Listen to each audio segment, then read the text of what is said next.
Hello, and welcome to the Real Ram Fam. On my channel, I intend to provide you with a safe platform to discuss the intersections of your entire being, to be able to be comfortable in your own skin, in mission or position.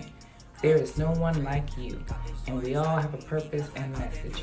I, for one, am a black woman, mother of four, a military veteran, and a wife, and a social worker, just to name a few. From my channel, I hope that you learn more about military families and social workers. 3 of the social work values are my aim in each video: importance of human relationships, dignity and worth of the person, and social justice.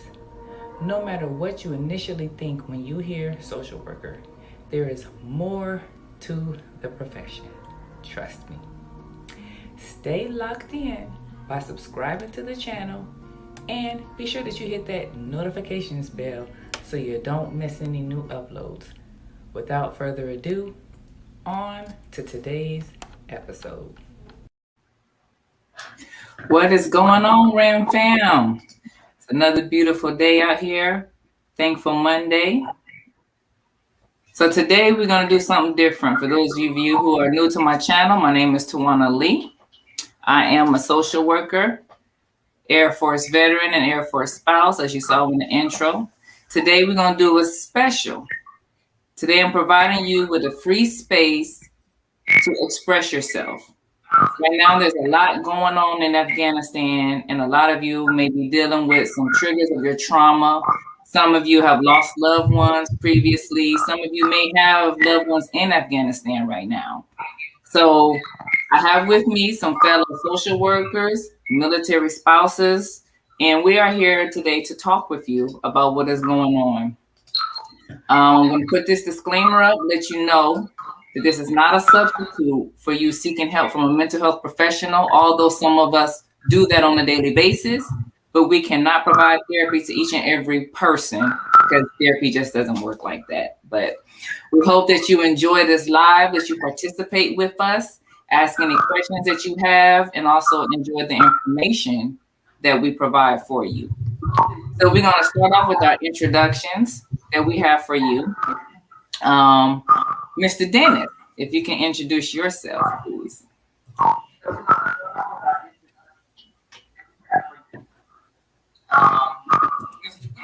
I saw that.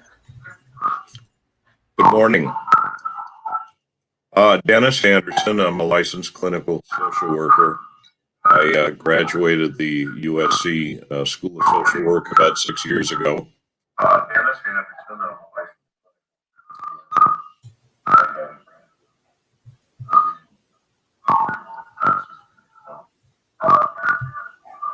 Tawana, are you picking up the echo that I am? Because I'm having a very hard time. I am, but I don't have any other devices on.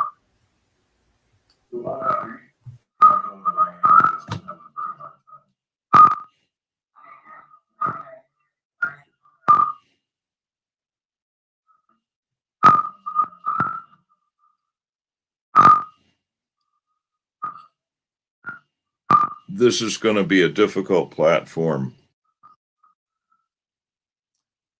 Everything is muted over here. Okay. Let Kris go first and make sure your phone is muted. There you go. Hi, everybody. I'm Kris Fulkerson. I am right outside of St. Louis, Missouri. Not a veteran myself, the daughter of a veteran, grew up with my dad in the military. I am a licensed clinical social worker, just like Dennis. I specialize in grief, loss, and trauma. And obviously there's a lot of that going on in our world right now from a million different angles. And so I believe that's why Tawana invited me on the show. In addition to all of that, I am a widow.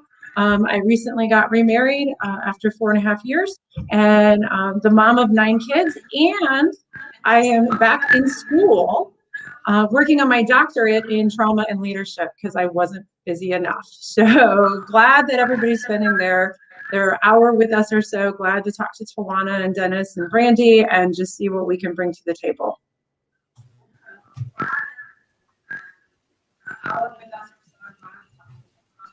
Okay, Brandie. Hi, I am Brandie. I am an Air Force spouse. I've been married to my husband who's in the Air Force for 14 years, but I've been married to him for 8. I am a housing advocate, so I help military families if they have any housing issues, and I also bring up those issues up on the Hill. I am a full-time student at Liberty University to get my bachelor's in history. And I am also in the military, a key spouse. So in the Air Force, we're kind of that in between with military and civilians in case any families need help transitioning onto the new base, directing them to certain places on where to go if they need to go to the Military and Family Readiness Center, or if they need a phone number to like the doctor's office, or again, kind of want just a little tour of what the new base is like for them. So I'm kind of just here helping out.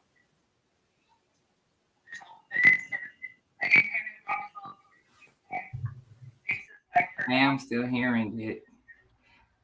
Did you get to finish your introduction, Dennis? Yeah, I think we lost the echo. The advice on the live chat line is to finish out my introduction.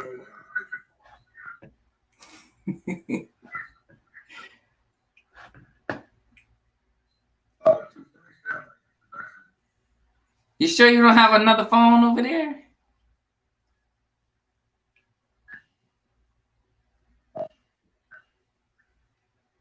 I'm gonna help him out a little bit. All my USC Trojans out there, you got 2 Trojans on here on this live.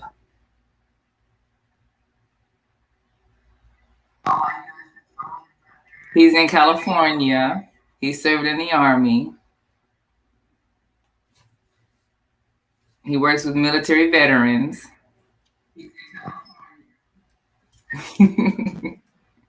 And so what we're gonna do, we're gonna press forward, and I'm gonna put this banner up here for you again. Y'all leave your questions and your comments in the live chat. Okay. Any of these ideas that, particularly for me and Brandie, that we express are very much our own. They do not represent our husbands or the Air Force. Okay, so we want to put that out there now. So I've read some comments as I watched the videos of the news feed and all the stuff that people are making. And people are quite upset with the president. People are upset with Pentagon officials and all this stuff. And people don't seem to understand how government works. So for me, I get upset when civilians who do not understand how government works have an opinion. So what I would like for any civilians out there who are watching to understand is that when it comes to life overseas, the president is not in charge of anything. He doesn't run anything. Number one, where we actually have an embassy, it's the ambassador over there who is kind of second in charge. The ambassador is in charge over there. It is the U.S. combatant commander on the ground who runs things, not the president. The president is always out here briefing people, letting them know that he's constantly in all these briefings, right? Who do you think he gets those briefings and those information from? He's getting it from them. And he does his best, or he or she does their best to get this information, make the best decision that is possible. So I just got done watching the DOD press briefing. And as I'm watching, I know reporters and journalists, they have to do what they have to do. They have to press. But when you are pressing military officials for information and they already tell you that that question is best for the State Department or that's best for Homeland Security or whomever, I think it would be wise for civilians to understand that that's not a statement that they're doing just to give the responsibility to someone else, that they don't want to answer the question. They're telling you that that's who you need to talk to, because the Department of Defense is responsible for the Department of Defense. So those who have not raised their hand to volunteer to serve this country, you have to understand that our mission, when you're active duty particularly, is not within this country. It's mostly outside of our borders. Now, when you go Guard and Reserve, that's another story. It's another situation that I will let Brandie talk to if we have time for that. Or you can go check out the other live that we did where she spoke very much to what her husband does. So yes, get off my soapbox because I don't want to waste all the time. But people get upset with the president and all this stuff and not understand who actually is in charge. Now, when it comes to the evacuations that are happening right now, they let you know that they have evacuated additional, I think it was like additional 1,000 people. Now, when it comes to these non-combatant people, which are civilians, who is in charge of that? Who runs that? According to the U.S. Military Joint Publication 3.68, non-combatant evacuation operations are conducted to assist the Department of State in evacuating non-combatant, non-essential military personnel, select host nation citizens, and third country nationals whose lives are in danger from locations in host foreign nations to an appropriate safe haven or the United States. That this involves swift insertions of a force, temporary occupation of an objective, and a planned withdrawal upon completion of the mission. During the NEOs, the U.S. ambassador is the senior authority for the evacuation and is ultimately responsible for the successful completion of the NEO and the safety of the evacuees. The ambassador speaks with the authority of the president and serves as a direct representative on site. So this means that at times, American citizens may become endangered in locations outside of the U.S. So, with all that being said, all the links, all this information that I'm going to share with you, I didn't just pull it out my butt or nothing like that. I'm going to put the links in the description so you can read it for yourself. So can I just comment? Because so like civilian, right? And so I think that education piece though is so important because we are like in this like infodemic. I don't think it's stopped since the pandemic started, and we've got all this information coming in, but we don't know what's real and what's not and what's true and like who's responsible for what. So I think even just that education piece, like I'm so glad you got your soapbox out and like are jumping up and down on top of it right now, because these are things we don't know. Like these are things we don't know, but we all want to have an opinion on because there's all of this information being thrown at us. And so we feel like we know, but we don't really know. Right. So I appreciate you. Yes, ma'am. So one of you all can take it. You can take it from there. And we don't have any comments yet as of what anybody is thinking. If y'all have any questions, if y'all been, triggered, you got a question, a comment, please feel free to put it in there at any moment. Also, anything we discuss here, we're gonna provide y'all with lots of resources and information today. So Dennis, I'm gonna let you see if we still got an echo problem. I want to see what's going on out there in California, and if you spoke with anybody who's being triggered right now or struggling right now.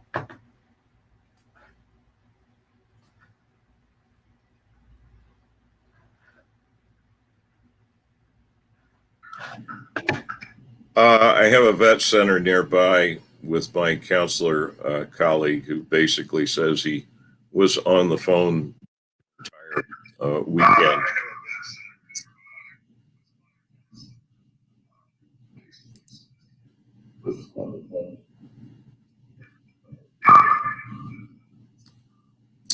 I also have my son's circumstances, which is he and his Marine brothers. Something like a mass casualty event happens, and for them it is fresh trauma, fresh ordeal.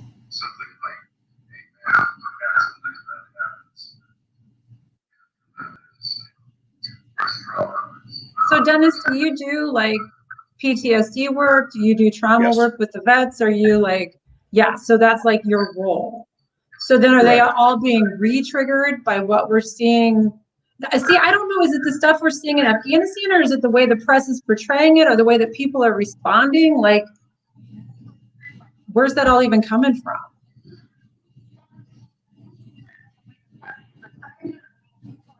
So like it's all three of those? Well, I think it is all three of those. I think it is all three of those. You know, the difficulty that media on site has.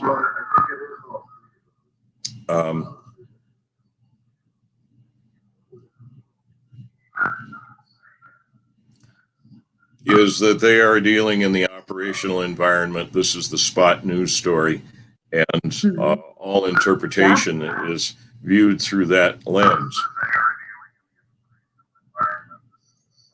I think when you talk, if you turn the volume down on your computer or phone, the echo won't bother you. You may have to read like our lips if we're talking to you.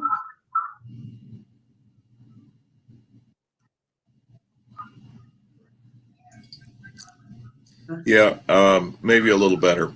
So that's the media spotlight, but the media spotlight is a trigger for veterans.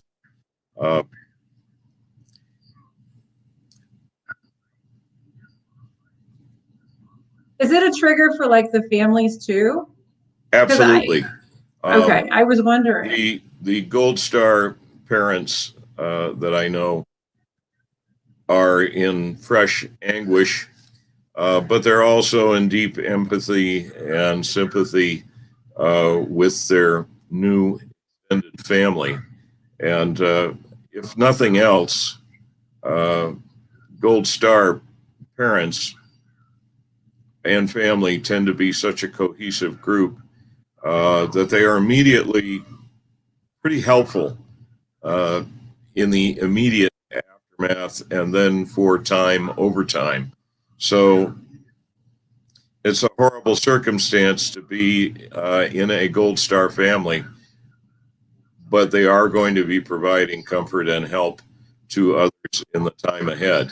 That's not a consolation, but it is something that happens.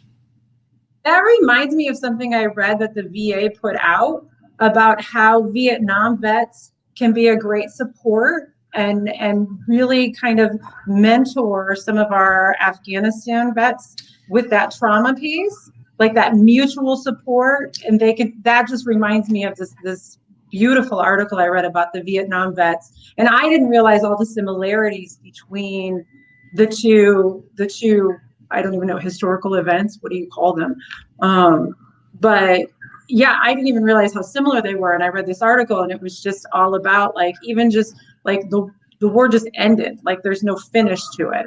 We just stop and that's it. And how do you feel good about that? Like we didn't win. There wasn't even a win. And there's not a lot of I will be meeting there. with our, excuse me. No, you go right ahead. You know way more about this. I'll be meeting with our mostly Vietnam talking group tomorrow evening. And the thing about Vietnam vets is, of course, they carry a lot of anger that they're still processing.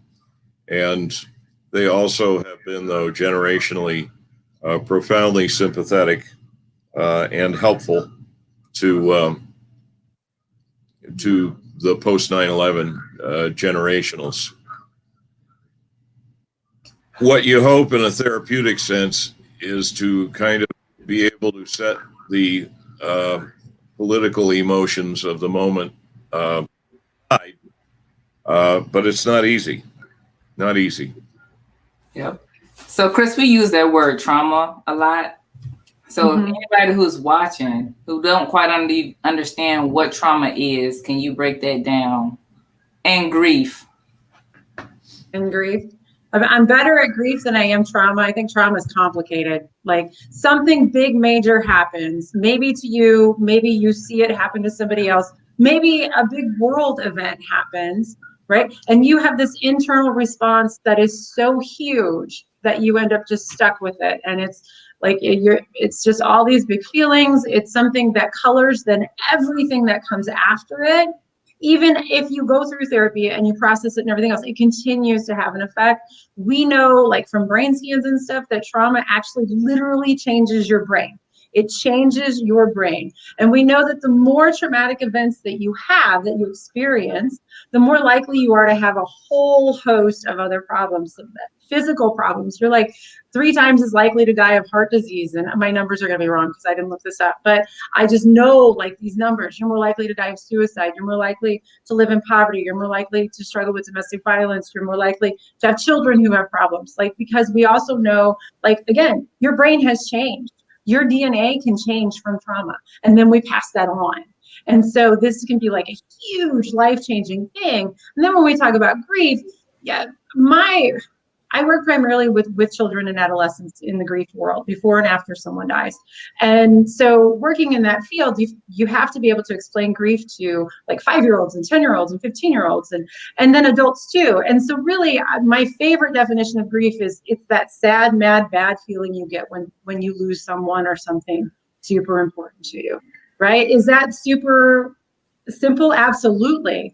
Could we get way complex? Yes. Does it change anything? Nope. Grief sucks. That's what it is. Like, I don't know what else to say about that. Dennis, I don't know if you want to add to that. This is your area too. Well, as to your comments on the nature of trauma, one of the things that Tawana and I received some training on in the military program at USC is that initial trauma, that's the event, and that's something like happened last Thursday. And the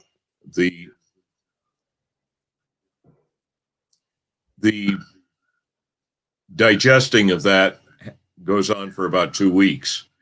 If it's longer than a month, it's deeper level. But the other aspect of that trauma, though, is once the initial trauma has been digested and the service member is back to a higher level or a more normative level of function, PTSD has a long fuse. My clinical psychologist sister, who served with the Marines in Afghanistan, basically said PTSD is not something that is so much manifesting in the combat zone during operations. It really is something that happens later. And that's honestly when the practitioners are going to need to be ready to engage. And you kind of hope that it's going to happen on referrals. You kind of hope that it's going to happen on trust basis from people who already have some confidence in what you do. And then it becomes a matter of first engagement. Do you have any thoughts on this, Brandie? Well, I know when it comes to trauma and grief, everyone handles it in different ways, but I know with this situation specifically, I'm noticing that a lot of, at least on the spouse side, a lot of military families are feeling the same way. We kind of don't have words. At the same time, we want to jump into action and we want to help those families who are affected. If we are getting refugees in, how do we send money? How do we send clothes? And that's just kind of the military world in general. We all just come together and we all try to help support one another, whether it's a call, text, email, sending a card, setting up, GoFundMes in any sort of way. That's kind of how our world is. I know that a lot of families, again, who I've talked to, we're feeling the same way. I thought actually I was the only one till I called up one of my friends whose husband served overseas during that, when everything started. They were actually stationed overseas at the time. And I called her, asked her how she's doing, because she does a lot of paintings on PTSD, and she does a lot of art shows. And so, and through her, I know one of her friends who are burying in Arlington. And I actually, a week ago, woke up and I just said, I'm going to go walk Arlington. I'm just going to go walk around early in the morning, right when they open. And it was interesting. It was an interesting experience because not a lot of people were there at that time. And, I walked in front of some people who have passed, in Afghanistan and Iraq, and I almost felt myself wanting to say sorry. And I don't know why, because it was such a quiet feeling, a feeling I felt, because I go there all the time because part of my husband's job, he's honor guard. So he's there constantly. And so for me, it's really important with the respect and everyone who is buried there. But I just walked there really just silent. And then, I saw their funerals going on from other branches. And I almost felt myself tear up and just, get really quiet. And by the time I got back to my car, I just took a deep breath. But the feeling really came to mind is, what can I do to help, either the refugees or the families who have been affected by this? Where can I send some extra, clothes or, food supplies? And luckily in the military community, we're all kind of gathering together. There are links now there, through Venmo and through like Military One Source and our in the Air Force, we have military and family readiness centers that we can go to and grief counselors. So we try, if we see somebody who's struggling, we try and direct them to the proper area. But I will say, at least for me, in 01, I was, showing my age, I was 10. So I was fifth-ish grade. But I will say, I remember school was canceled. And I remember actually watching at my mom's house in the living room. And that's one of those childhood memories that I actually have. Which is interesting because we talk about trauma and traumatic experiences and stuff. And I was reading an article on how, especially the younger generation, when this happened, how like high schoolers who were in school, teachers had it on their TV. Kids like for me, who was 10, we were watching it at home in our parents' living room, but it stuck with me. So now being a military spouse and being so involved in volunteering for military families and helping military families, it hits different. It really, really does. And you just kind of, you have words, but you don't. You just, all you want to do is be there for families. I heard so much trauma stuff like just come out, like such great like lessons, like walking in Arlington and having this feeling that you weren't expecting to have, but just allowing it, like recognizing it, allowing it, and then talking about it, right? Trauma that's not shared is carried, right? If we're not sharing it, we're carrying it. And so I love that you're talking about it and doing like that is so, and just like every feeling, you have to have it. This is what I thought of when you were talking, Dennis, like sometimes that stuff doesn't come out right away and we carry it for a while. And the wild thing about grief and trauma both is that they wait for you. Like you can try and drink it away, you can sex it away, you can party it away, you can avoid it, you can pretend it's not there. And guess what? When you're done with all that stuff, it still sits there, right? It doesn't go away. And sometimes even when we process it, it's still there. But, when is Liz opening her art show again? That's a great question. Oh, it is. It's in Nebraska right now. I can post the link of where later on. I could send you the link. One of the things I would expect one of the things I would expect in the current moment is the groups that are operating at peak tempo right now are family support groups. And family support groups are the active spouses. It's not gender specific, it's families. And they are working with the moms and dads and the kids, and that's very important right now. Well, it helps with that helplessness feeling, right? And Brandie, that's also what you were talking about. It was just that feeling of helplessness. And we know with trauma, like feeling helpless is something that increases the risk that you're going to have a long-term trauma experience like what Dennis was talking about. Oh yeah, most definitely. Yeah. And as, as all this is happening, right? And I haven't had any conversations with people who are being triggered right now.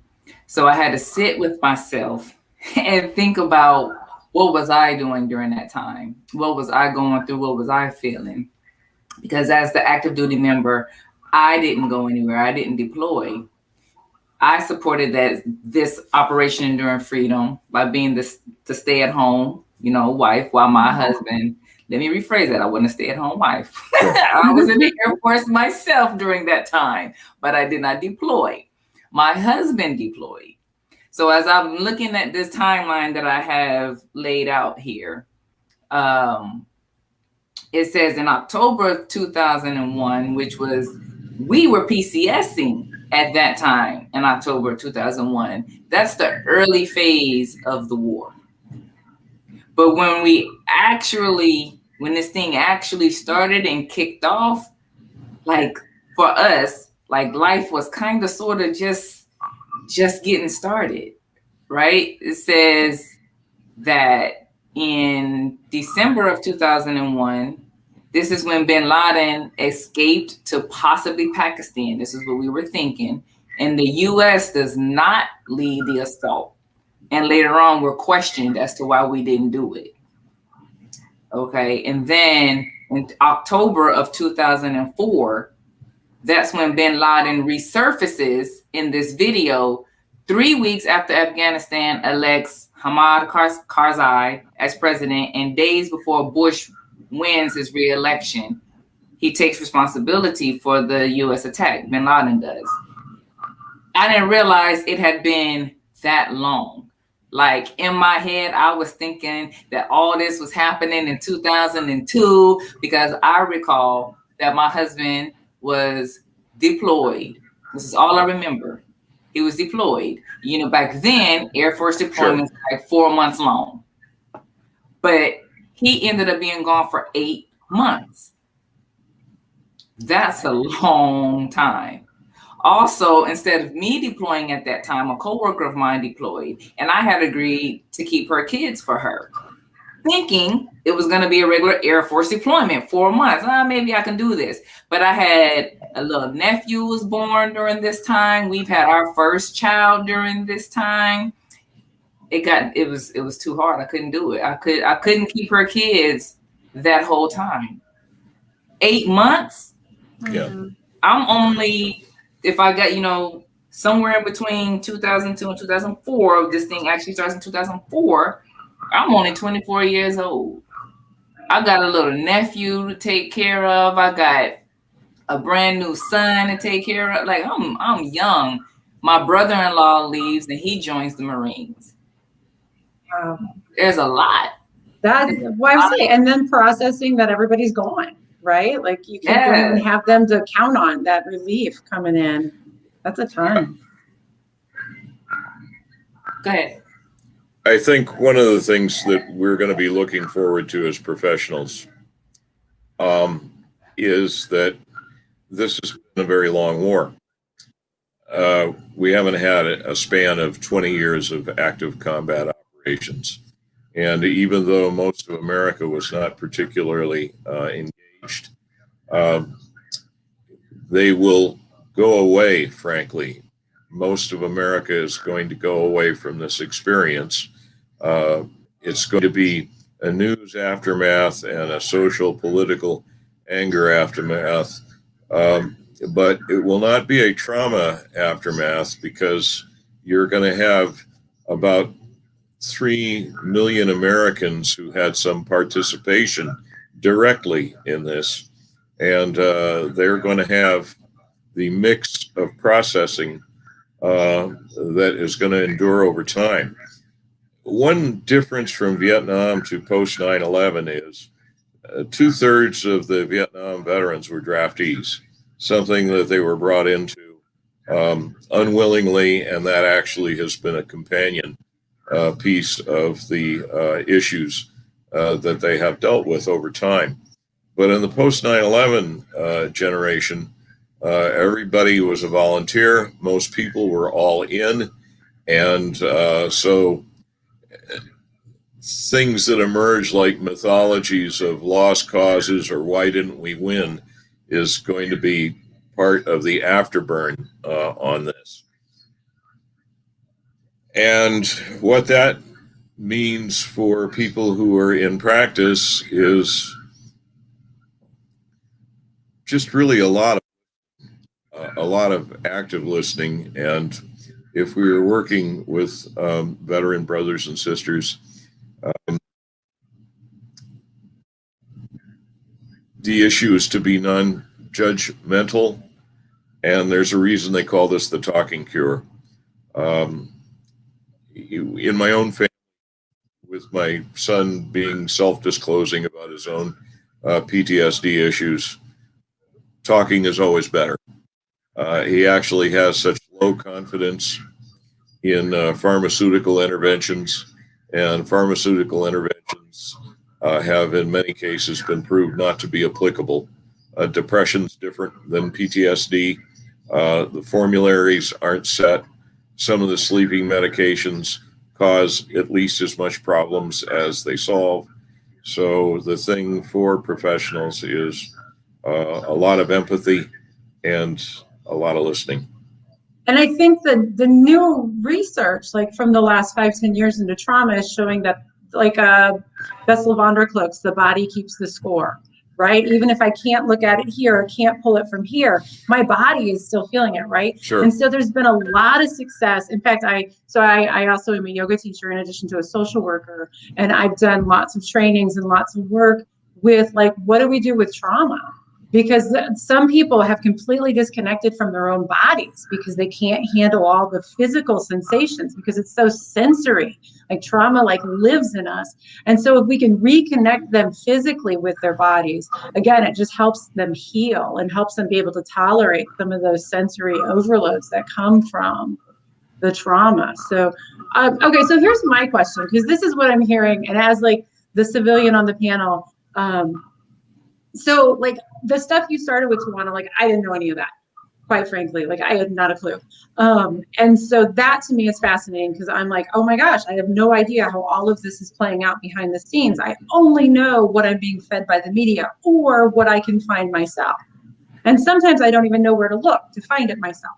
And so, and then I also heard Dennis, you saying like, this is going to go away, right? Like the media has it in everybody's face. So all the civilians are all angry and up in arms and we're going to use it as a weapon for politics. But beyond that, it's going to go away. And the veterans, their families and whatnot are going to have to carry this load yet. So what can civilians do?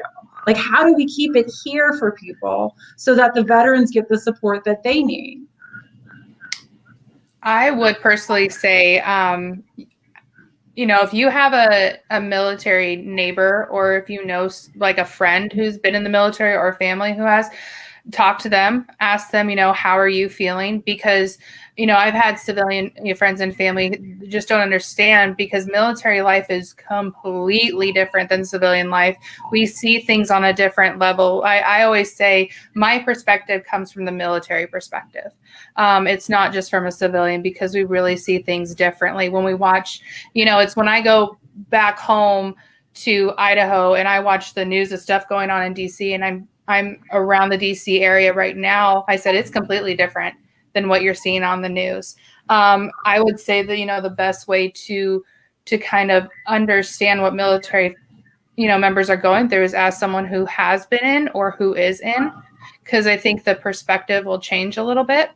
I would say, you know, from support, you know, whether if you like volunteering, you know, volunteer at your local VA or any other nonprofit organizations that deal with military, you know, trauma or families and any support in that aspect, I would say for sure. Because I love it when people come to me and just ask me, you know, is this really what you see or is this really how you feel? And I could either say yes, no, or it's both. For me, when it comes to this whole situation, I feel in some ways that things should have been handled different. And yet at the same time, I'm like, okay, well, depending on A, B, C, and D, you know, it could come to a whole different outcome. And so I would say really, if you're a civilian, you know, talk to someone who's military or who is a vet, you know, get involved in the nonprofits or like your VA and just show support that way, showing that, you know, people are here and they care. Same with a lot of veterans, especially who are homeless, you know, who have nowhere to go. So just showing support for sure. And especially in the communities that don't have a lot of resources. That was a very good question. Very good answer, Brandie, because I did not have one. So I'm just going to add to what she said is that civilians to understand, as a pure civilian, that you're not the only one. Because during my employment with the State Department, they don't even understand. And they're partnered with military every day. But because there's so many agencies in the embassy, people tend to only focus on their particular organization or agency that they work in. So I think that what I'm saying is kind of be more open-minded and expose yourself. So like Brandie said, find other ways to volunteer and surround yourself with military. Because at one point in time, 1% of our country signed up, but I think it's gone down to 0.5%. So if only 0.5% of this country is raising their hand, why do so many people have an opinion? Why do so many people think that the president, about to go on my soapbox, but why do so many people think that the president has so many people to choose from? You know what I'm saying? Although I got this timeline over here of who did what, how many troops they sent in, when they were going to pull them out, then they pulled in. It's only 0.5%. From 1% to 0.5% of this nation has said that they're going to help. So the more reporters and people that are commenting that are saying, send in the troops, who are you sending unless you want there to be a draft? So yeah, that's what I would say. So I think that this may be a good time, because as my chest is getting hotter and hotter, I think this may be a good time as we're talking about not forgetting and knowing how to help and how to be involved. I think what it is to not forget, lest we forget. So I think this would be a good time for us to take our moment of silence and say the names of those who just gave the ultimate sacrifice for us during this time. So hopefully all my stuff works out the way I want it to. I'm going to share the screen. For those of you who are civilians who are watching, I'm going to play Caps, which is the bugle song that is played when a military member dies. It's played at every funeral as well of military members. So hopefully this all works out.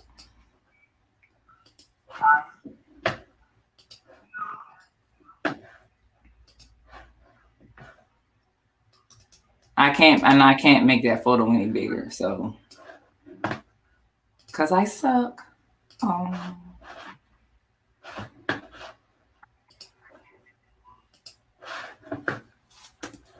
Give me a minute, y'all.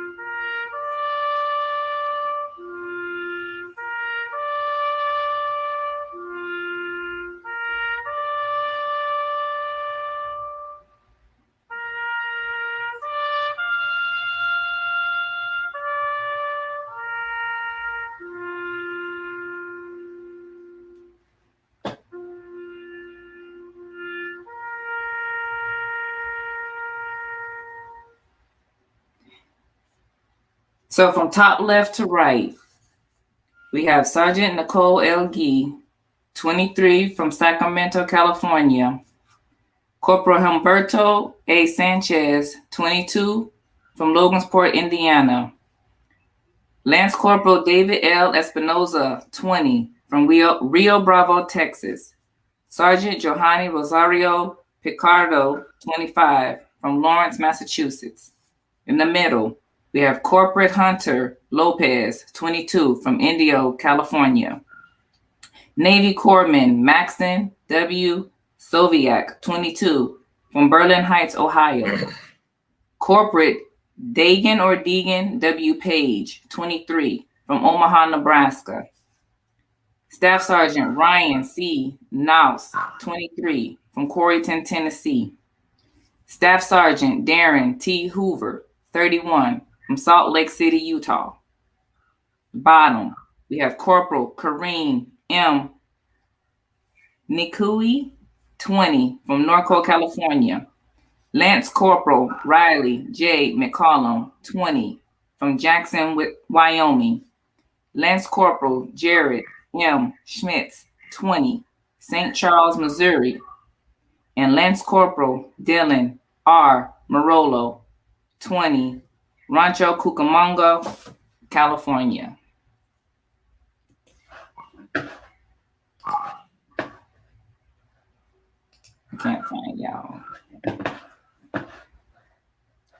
With that, Tawana, I'm going to have to excuse myself. I have a client call that came in, and it is one I have to take.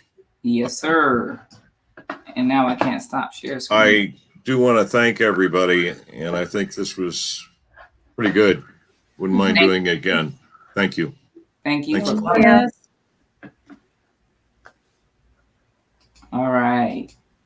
So, that was supposed to change and it did not. Oh, it's right there.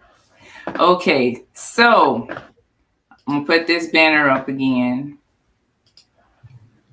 Okay. So I got choked up. I always do when TAPS plays, but I totally got choked up. Not that I need to call the number. I'm not that choked up. But I'm just, again, I just come back to what Brandie was talking about like just feel those feelings, recognize them, allow them, share them. Mm-hmm. Yeah, I agree. Don't, one thing, I learned, and I will say I'm, because I've gone through things in my life to where I've had to learn that it's good to share versus just hold things in, because you find yourself getting angrier and angrier if you just keep holding something in. So, if you feel that way, really, whether it's a family member or a professional, a life coach or, a therapist, just talk. It's always good to talk. And I recommend, and I encourage anybody to do so. Yes, ma'am. Yes, ma'am. Well, and then you find out that you're not the only one, which I think you said definitely. earlier, right? Everybody thought they were the only ones, and then suddenly you start talking about it, and everybody's like, "Oh, me too." Yeah, yeah. Very I powerful.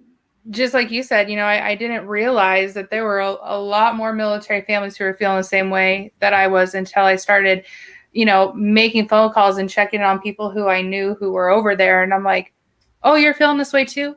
Yeah, I thought I was the only one. And they're like, "I thought I was the only one." And it's like, oh no, we're all feeling the same thing. We're lost for words, yet we feel like we need to do something, yet we're upset, yet we're sad, so it's really good to just talk. Yeah. Mm-hmm.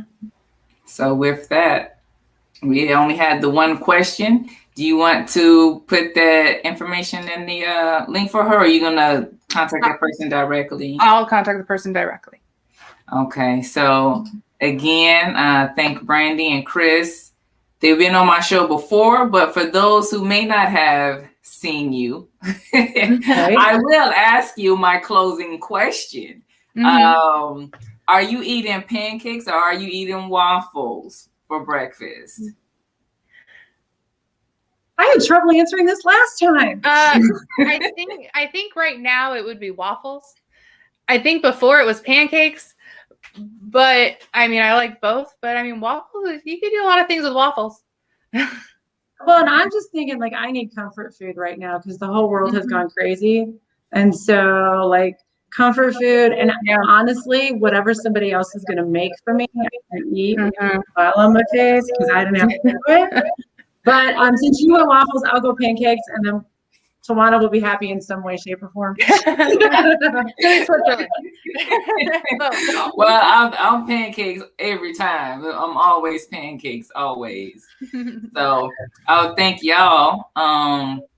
Again, this was an opportunity to provide, a free space for anyone who wanted to comment and share how they were feeling, and if they had any questions, and like I said, if you need help in your local area, the information is, scrolled across the bottom. If you're in DC, We have the local line. Let me go ahead and put that across one more time. The National Suicide Prevention and the VA hotline and the crisis text. Please, take advantage of that. And then in DC, you can call 311 or 1-888-793-HELP. Okay. Again, condolences goes out to those family members. Y'all and your family members gave the ultimate sacrifice. Sometimes it's like that. And as I said, the links to everything that I was looking up will be in the description box so that you can take the time to look up everything yourself. So with that being said, here is my outro. I hope that you enjoyed today's episode. I would like to thank my guests for joining me, or simply thank you for watching the pre-recorded episode. No matter what your birth order is, how you self-identify, and whether you like pancakes or waffles. If this is the first time you're hearing it today, I want you to know that you are loved.